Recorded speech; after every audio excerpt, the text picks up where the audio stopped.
Thailand రాజధాని Bangkok లో భారీ అగ్ని ప్రమాదం జరిగింది. చాట్చాక్ జిల్లాలోని నాలాడ్ ప్రావ్ పబ్ లో అర్ధరాత్రి జరిగిన ఈ దుర్ఘటనలో 27 మంది ప్రాణాలు కోల్పోయారు. మరికొందరు తీవ్రంగా గాయపడ్డారు. మంటలు వేగంగా వ్యాపించడంతో పబ్ మొత్తం కాలి బూడిదైంది. చాలా మంది ప్రాణాలు కాపాడుకునేందుకు బయటకు పరుగులు తీశారు. కొందరు పొగ మంటల నుంచి తప్పించుకోవటానికి టాయిలెట్లలో దాక్కున్నారు. అక్కడే చాలా మృతదేహాలు లభ్యమయ్యాయి.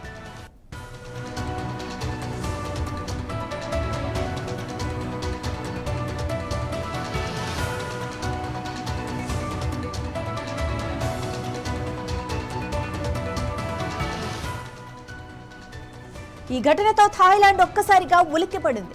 ప్రధాని అనుతిన్ చార్న్విరాకుల్ స్వయంగా ఘటనా స్థలానికి చేరుకొని పరిస్థితిని సమీక్షించారు. ఆయన అధికారులతో మాట్లాడి సహాయక చర్యలను వేగవంతం చేయాలని కూడా ఆదేశించారు. ప్రస్తుతం 27 మృతదేహాలను బయటకు తీశామని, గాయపడిన వారిని ఆసుపత్రికి తరలించామని ప్రధాని అనుతిన్ చార్న్విరాకుల్ తెలిపారు. అగ్ని ప్రమాదానికి గల కారణాలపై దర్యాప్తు జరుగుతోందని కూడా చెప్పారు. థాయిలాండ్ చరిత్రలో ఇటీవల కాలంలో జరిగిన అత్యంత ఎక్కువ ప్రాణ నష్టం కలిగిన సంఘటనలో ఇది కూడా ఒకటి అని ఆయన పేర్కొన్నారు. ప్రాథమిక సమాచారం ప్రకారం కటౌట్ స్విచ్ దగ్గర మంటలు మొదలై ఆల్కహాల్ ఆవిర్లతో కలిసి వేగంగా వ్యాపించినట్లు తెలుస్తోంది.